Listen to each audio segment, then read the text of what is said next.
Hello my little angels, Miss B here. Today we will be doing watercolor techniques. We will be doing wash, gradient, value, dry brush, wet on wet, and crayon resist. Now some of you might have done this before, but there is a chance you have forgotten, so we will relearn. First step, you're going to get your paintbrush and you're going to get your watercolor. Mine is brand new, yay. Okay, and we are going to, after we've split up our paper into 6 sections, doesn't matter how you divide it up, you just want to make sure that you have 6 boxes. I like to make mine kind of fun because we're gonna take off the tape later and it reminds me of like a stained glass window or something, but you could split your paper down the middle and you could do 3 lines of tape here, so that way you have 6 boxes. It doesn't really matter how you split it up as long as you have 6 boxes. So let's count. 1, 2, 3, 4, 5, 6, yay. Okay. So another tip before you start taping down, I call it the pants trick. I put some tape on my pants to get some lint, put it on my paper. That way, when I peel it off later, it will not rip my paper. So make sure you do that before you get your 6 sections. Okay, we're ready to go. You're also going to need a paper towel, wow, and a bowl of water that you can't really see, but it's right here. Okay, I'm gonna get my brush wet first, and I am going to start with wash. I like blue, and I'm gonna start with that. For wash, this is great for backgrounds. It's a pretty simple technique though, so I'm gonna pick a smaller box for this one. I'm gonna go with this one right here. And you're just gonna do a thin, even layer of one color.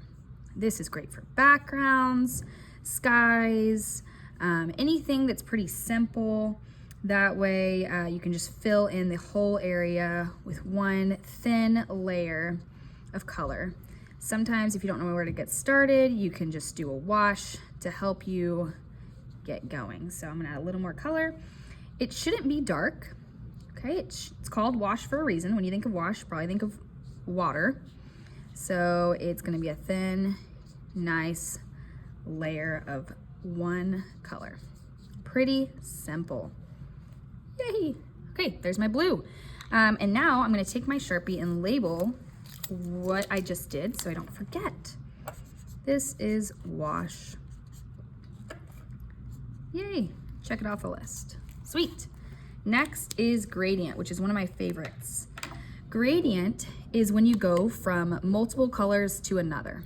Okay, so I'm gonna do a rainbow, the Lord's rainbow, and I'm gonna pick a bigger section for this. I'm gonna do a gradient right here. So I'm gonna start with my red. You don't want it to be too runny, because you don't want it to go everywhere. And I'm just gonna do a thin line of red. I think I need to get a little bit darker. So I'm gonna go back into my paint here and do a line of red. Make sure it's not like running down to your whole section. We don't wanna ruin it. Okay. Now I'm gonna leave some space for my next color. Wash off your brush. I'm gonna go next to orange. Roy G. Biv. And I'm gonna kind of go like right underneath it so that way they blend together. That's the whole point of a gradient. It should be a smooth transition from one color to the next. Now if you create a puddle of colors, it all turns into like a brown or green, you've used too much water. Okay, so there's my red and my orange. They're smoothly going together. I'm gonna rinse off my brush and dry it off. And now is yellow. So yellow is one of the least saturated colors because of its pigment. It is light in pigment. So you want to be careful with this one because it is easily taken over, especially by dark colors like purple. So I'm going to go back, like farther down, not back, but farther down, and I'm going to create my section because I want you to be able to see my yellow really well before I go into my orange, because I don't want it to be taken over by the orange, and I want to make sure you can see like, oh, there's my yellow and orange, and see how it's starting to come into the next color. It's gonna be a really nice effect, really good for like tie-dye, sunsets, skies. Anytime you need to blend 2 colors together, you are gonna use gradient. Our next color is going to be green. And you don't have to do as many colors as I am. Okay, so since yellow is very sensitive, we are gonna start further down. And we're going to gradually make our way up so that way it does not take over the yellow. Okay, so you can see the green and the yellow are bleeding together. Looks super nice. Make sure you don't have too much water. Okay, very nice. Wash off my brush. And what color is next? Blue. And like I said, you don't have to do as many colors as me. I would be fine with just 3, but I do want you to practice using multiple colors, and I would like you to practice using yellow just so you can see, wow, look how that is spreading through there. That's cool. Just so you can see how crazy it can get and how you have to be very careful. All right, and now our last color is violet. Okay, purple down at the bottom. Very nice. So we have our gradient. It's really pretty. Now, if this happens to you, then you can dab it up with a paper towel and you can go in and fix your colors. But I think it looks pretty cool, so I'm gonna leave it. Okay, so that one's gradient. I'm gonna label that gradient. Yay, check. Next one is value. Now this one's a little harder, so just follow along and pay attention. So a value is one color, and it is the difference from light to dark. So like shadows, highlights, those are all values. I'm gonna go with a darker color. I do not suggest purple. I mean, I don't suggest yellow for this. I suggest like a purple or red or blue or something. But I'm gonna get my paintbrush pretty saturated with paint, okay? And I'm gonna go to a bigger section for this. I'm gonna start here.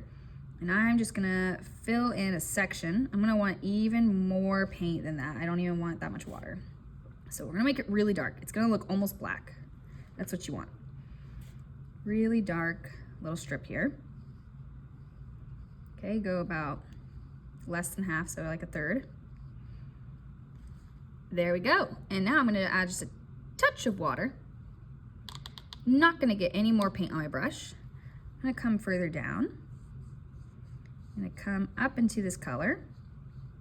I'm gonna create like my mid-tone. So it should be lighter than where I started. On the value scale, this would be like an 8. It's kind of hard to tell because of the light in the room, but this would be really dark. This would be in the middle, so like a 4. And then if you remember, highlights are like 1. So I'm gonna get my brush wet, clean it off, and then I'm gonna drag it down. A little bit more water, dry off my brush a little bit so it's not so runny. And we're gonna fade it to almost white, okay? So now you have a value from dark to light. That is called a value. I hope you can see. Maybe if I, oh, no. Well, there we go. Hopefully you can see it. It's kind of runny. Maybe I'll show an image at the end so that way you can tell. But that right there would be value. So I'm gonna take my Sharpie, label that with an arrow. Check. Okay, this next one, you're not gonna require much water at all. Get your brush clean. This is great for, this is called dry brush. It is great for details. Any details you do in watercolor, like hair, trees, eyelashes, words, outlines, anything that you want to be crisp and sharp, you're gonna wanna use dry brush. So, does anybody know what teeth is on paper? Yes, you're a genius. Teeth on paper is the texture of the paper. And with dry brush, you should be able to see that if that is what you would like. Sometimes you can use a little more water and you won't need to see it. But I'm gonna show you real quick what tooth is on paper. I'm gonna do dry brush right here. If you see that texture on your paper, can't really tell on mine because it is zoomed out, but now you can see like a little bit of texture. That's called the teeth, okay? So that is pretty nice if you want that. All right, so I'm gonna do tree branches. So to do, you want it to be kind of dry. I'm gonna start with a line. You need it to be a little more wet so that way it shows up, but not too much because it's called dry brush. Start with a line and then see how thin that is. This would be great for like trees.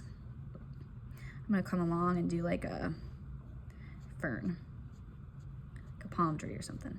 And I'm just gonna fill this up with a design. So for this section, I would like you to fill up your page with some sort of detailed design. It could be trees, it could be your name, it could be hearts, shapes, but it needs to be thin and detailed. Not too much water. Notice how this is completely different than what we were doing in the other sections. Dry brush, okay? So eyes you could do. Just fill it up with some sort of design. And if you're doing a project with trees, like I said, this would be great. Okay, so that is dry brush with the least amount of water. Even like shadows, like if you're doing a portrait, that's where you would do like the shadows of your nostrils or your mouth or anything like that. So this is a really useful one. Okay, done. We are now onto my favorite, which is wet on wet. This one's really fun. Should have saved a bigger section, but it's okay. So you're gonna get your brush wet. Dry it off just in case, because you don't wanna get any color on this. And you're just gonna paint a section with water, which I know sounds crazy, but trust the process. Okay, make sure it's got enough water on it or it won't work, but if you do too much water, you don't wanna ruin your paper. So just a little bit in moderation, be smart, okay? So I like this effect because it's kind of like a firework. So I'm gonna do some fun colors. You're going to get your brush wet, get your paint wet, and then you're just gonna do a dot. See how it bursts? Okay, if you don't have enough water, this will not work. So make sure that you are using enough water and enough pigment on your brush. Like if you overboard it with water, it's not gonna work. So it is a little difficult in that sense because watercolor is a little sensitive. You have to have the right amount of water to achieve a certain look. Love this, okay? This is really good for tie-dye, little designs, galaxies, anything where you want to have color bursting. Some kids have said like cotton candy, things like that. So I think I'm gonna leave it the way it is, but you can add multiple colors. But this is wet on wet. You basically wash your paper or your section with water, come in with a good amount of water and paint, and it will create a bursting effect. Love that one. Okay, we are on to our last one. So this is called Crayon Resist. Crown Resist, Crayola. I always say it weird, so bear with me, but I'm gonna take any color crayon. I'm gonna go with yellow because yellow and blue are two pretty contrasting colors, and I want to pick something that pops. So I don't recommend using like two colors that are really similar. Like you wouldn't want to use, well, I guess it doesn't really matter. You just want to make sure it shows up. But after you see it, you can decide. I'm gonna do stars. Okay, so you're gonna come in with your crayon and you're going to create a design. So as you know, oil and water do not mix. So that's what we're trying to do. We're trying to create a waxy barrier. So that way the watercolor does not go into this design. This is great if you're doing a detailed picture and you want to go around and create a border so that way color can't go inside of a section, or if you want to write your name or just create a cool design. This is pretty neat. All right, I'm gonna do complementary colors. I'm gonna do yellow and purple. So I'm gonna get my purple. You don't want it to be too dark to paint because you want it to show up nice. So as you can see, as I'm painting, the stars are popping up. Now, if it doesn't work, that means you probably didn't press down enough on your paper, like you didn't have enough like of a wax buildup. That's okay.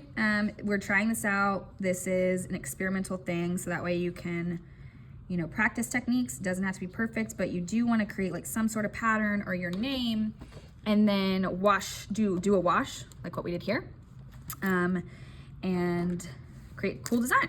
So I forgot to do this one. This one is wet on wet. And this one is Crayon Resist. Resist is R-E-S-I-S-T. All right, guys, so that is your watercolor techniques. You're gonna put it on the drying rack and let it dry. And then the following day, you can gently peel off the tape and turn it in. I hope you enjoyed this fun little tutorial. I did. Have a great day.